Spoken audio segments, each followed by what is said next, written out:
And welcome back. And we are moving into our final conversation for today as we find out more. We're joined by Emmett Young, who's a master drummer and well known in Belize. But what people may not know is that you were back from 6 months in Guinea, in Africa, learning drumming, teaching drumming, and here to tell us all about the experience. Good morning, Emmett. Good morning. Welcome back as well. Thank you. We're glad we didn't lose you. So, Emmett, before we talk about Africa, let's talk a bit about your own experience in drumming, the work that you have done in teaching people about making drums, how to drum, and the program that you work under. Well, actually, my grandfather used to drum, and my great-grandfather used to drum, and my dad, he didn't like the drum that much. So skip the generation. I learned from a friend of the family of my dad, which was like a son. He learned from my grandfather and he taught me. And while I was growing up, I learned the rhythm of Gales Point, the Sambai, the Kunjai, the Brockdown, the Sadunga. And I know there was always more, so I also used to go to the settlement day in Dangriga and learn the Punta and Paranda and those rhythms. And I say, have to be more, so I was always searching for more. And then I find the djembe, because the djembe is not originally from Belize, it's an adoption. We play in Gales Point, Sambai drums. When I find the djembe, I say I really want to get one of those djembe. And my first djembe that I get was in New York in '94 when I went to do a cultural presentation with Lila Vernon. That's when I had my first djembe.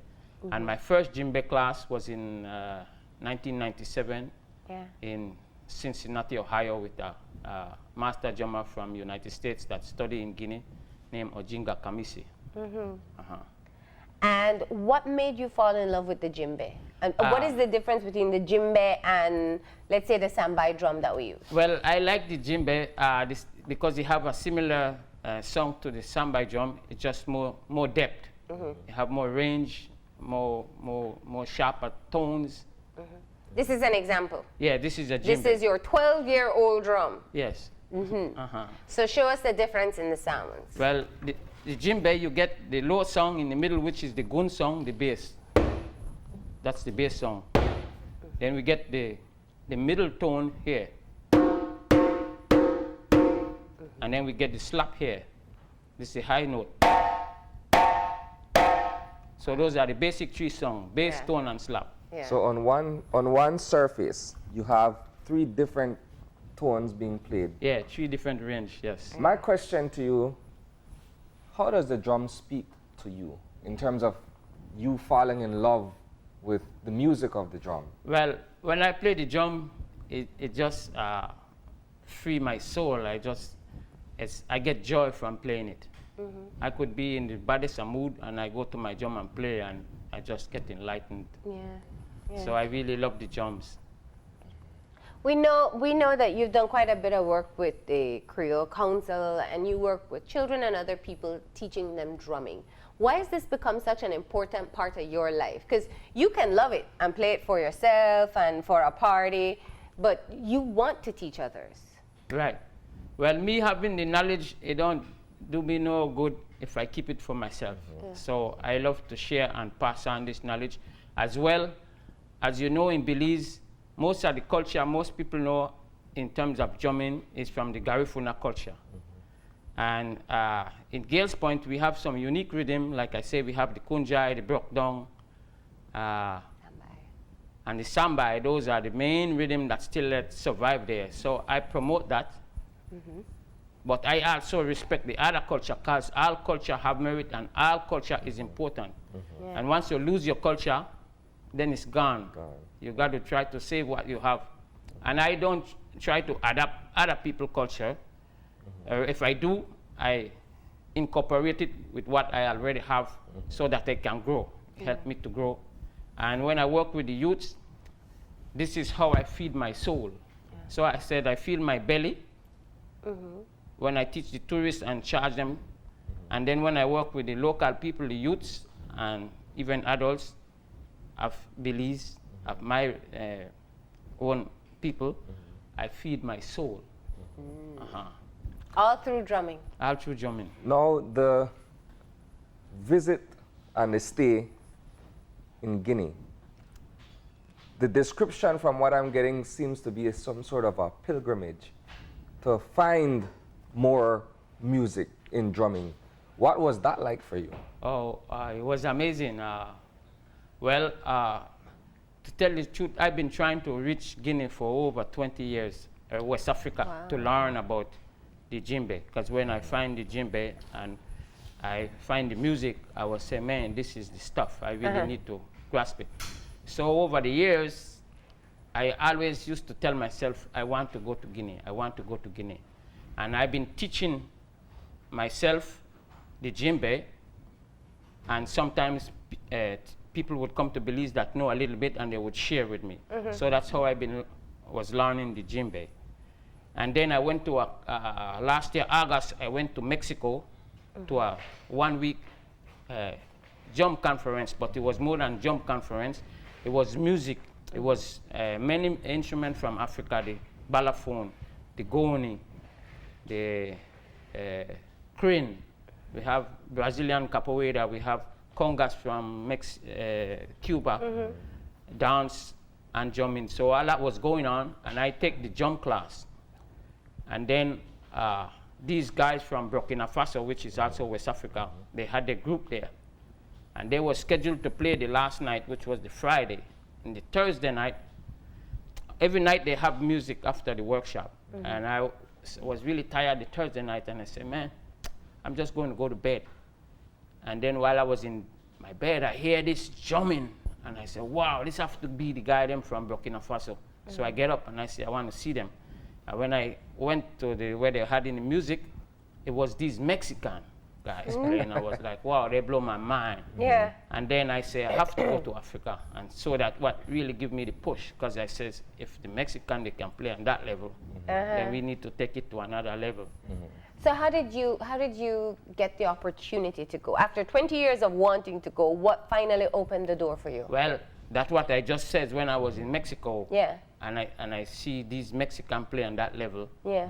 And then on Friday night, the guy them from Burkina Faso play. Yeah. And they play on it was another level again. I say, I'm going to Africa. I stopped saying one go. I said, I'm going. And that opened the door right there. I stopped saying I want and say I'm going to do it. That opened the door. When I come back to Belize, I find out that a young lady from Canada, named Vanessa, she was going on a trip to Guinea, and she knows some people that I know that was taking this trip, and I tell him, I'm going, I'm on. I didn't know where the money was going to come from.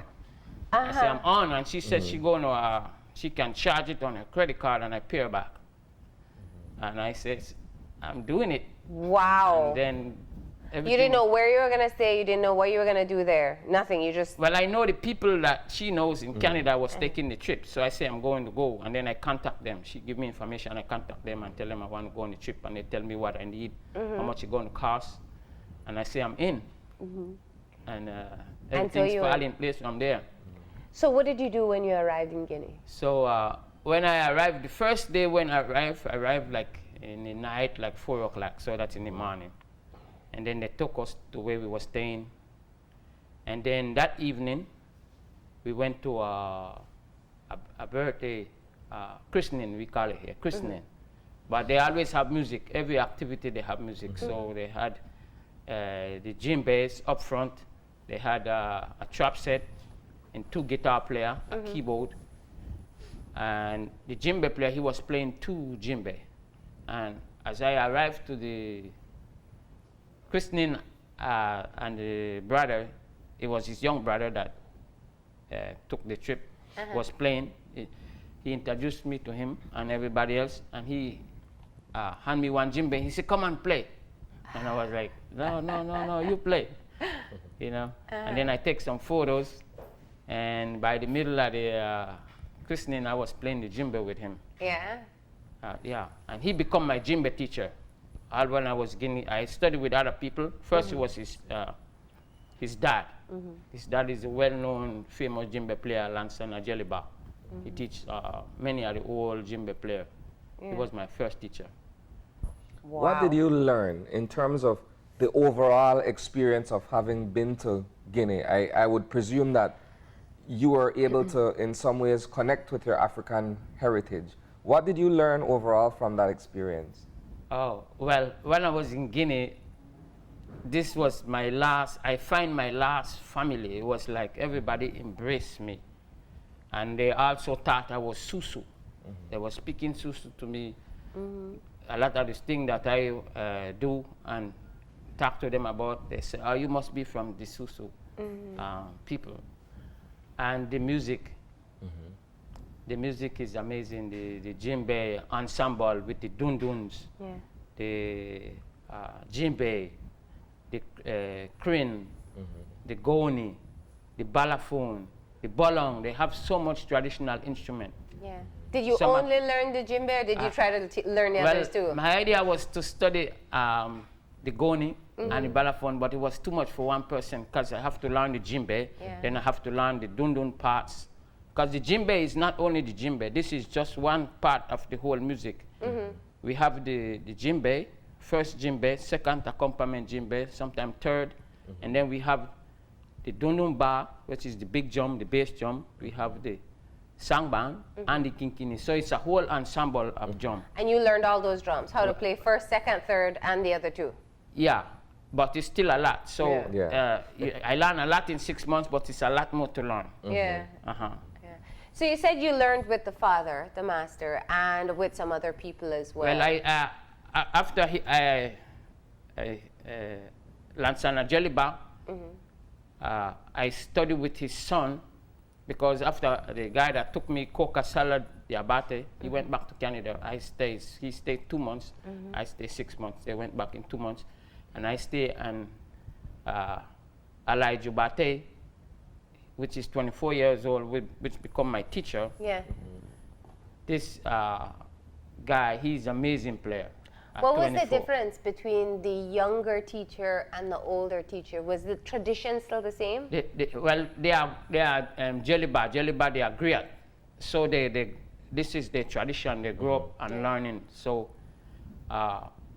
it didn't change a lot for me.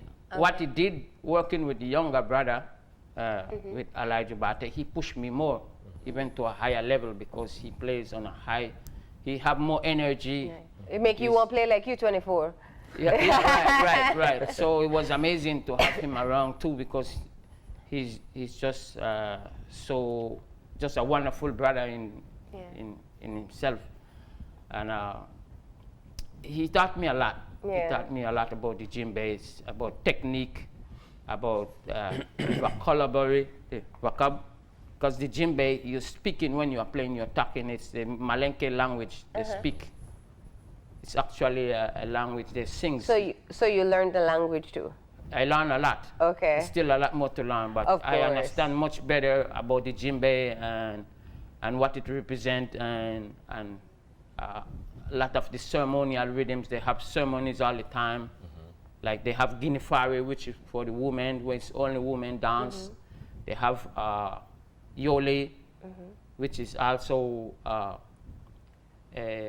different kind of dance, where they relate. When I play the samba, they relate that Yole to the samba. In fact, the guy that plays some crazy djembe leads on top of the samba. I was just going to ask you that. How much of Belizean music did you take to Guinea and teach them? Well, I share the samba, I share the breakdown, and I share the punta. Oh. And the beautiful thing about that, you teach them all the dances too?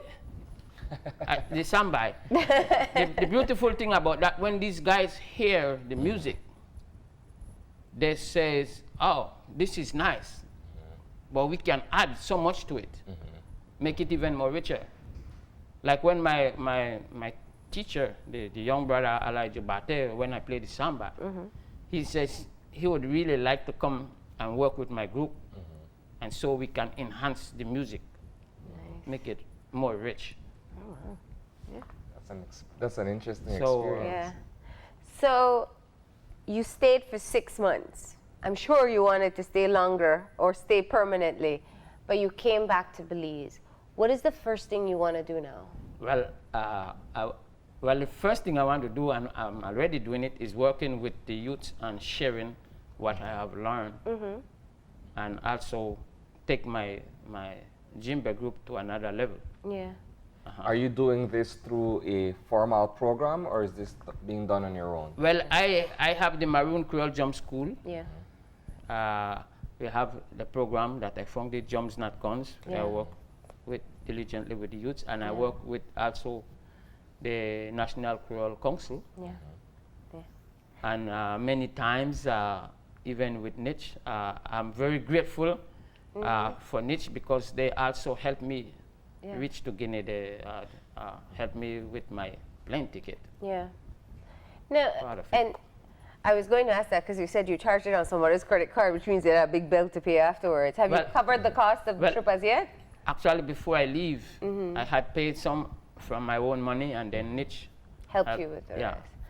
You know, you have had your Drums Not Guns program for quite some time, and I think it's one of the programs we really don't get to talk about enough, where you recruit young people, you teach them how to make the drums, play the drums, and just keep them engaged in something else. How do you think this new experience in Guinea will make this an even better experience when you work with the kids? Well, I have a lot more to share. I have learned better technique, better way to teach, better way to be balanced on both hands. Because before I would try to find out and ask the kids, are you left hand or you right hand? In Guinea, they don't ask you that. You have to be balanced with your right hand and your left hand. You have to strengthen your weak hand like you strengthen your strong hand. Okay. And all these tips, it helped me, myself. As a better teacher. I already know that I'm a better djembe player. And people can hear it in my playing already because they told me. I'm almost tempted to want to hear something. We will. He will come all the way back from Guinea and not share some of his improved skills. But Emmett, it's the summer, and there are a number of programs going on. If somebody wants to get their child enrolled, or an adult wants to learn how to play the djembe, how do they get in touch with you? What kind of programs are in place? Well, right now, I was supposed to be doing a workshop with the National Creole Council right now. It haven't started yet, but I think it should be starting soon.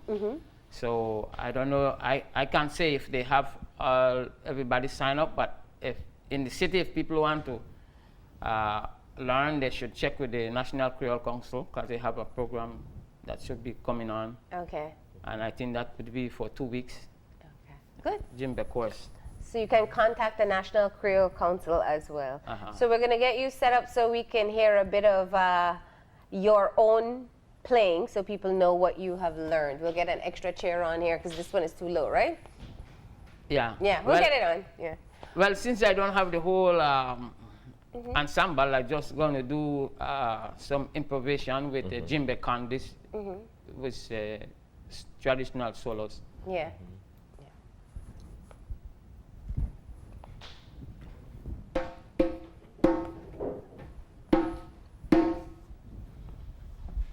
Good. All right, now we're getting you set up so that we can hear. Once again, this is Emmett Young. You should know him from the Creole Council. You should know him from Drums Not Guns. And now he is freshly back to Belize from Guinea after learning even more about how to play the djembe. And we get a sample now.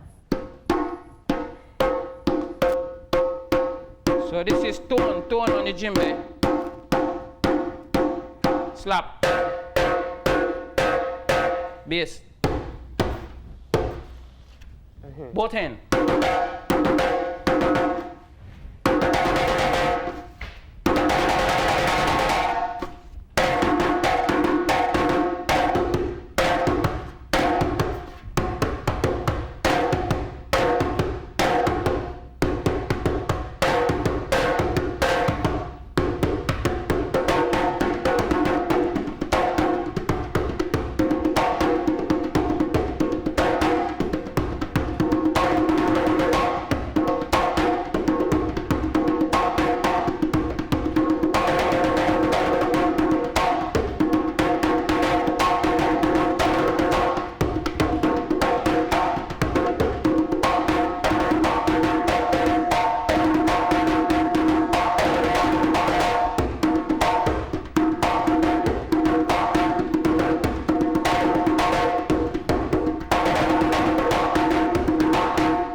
fascinated by the way he shifts from one tone to another on one instrument. That's amazing. I'm fascinated by his face Yeah, the and how expressions. you come alive. I see the joy that you have playing that drum. Emmett, we thank you so much for coming in, and congratulations on setting a goal for yourself, following through and coming back and being willing to share that with everyone. We hope everybody signs up for the class and finds you through the Creole Council, and best of luck. Thank you. And I also did a CD, so I would have a CD coming out. Nice. It's called Belizean African Fusion. So Nice. All right. Thank you. Once again, that was Emmett Young. We got to go ahead now, though, and take our final break. And when we come back, we'll have our wrap-up. So stay tuned.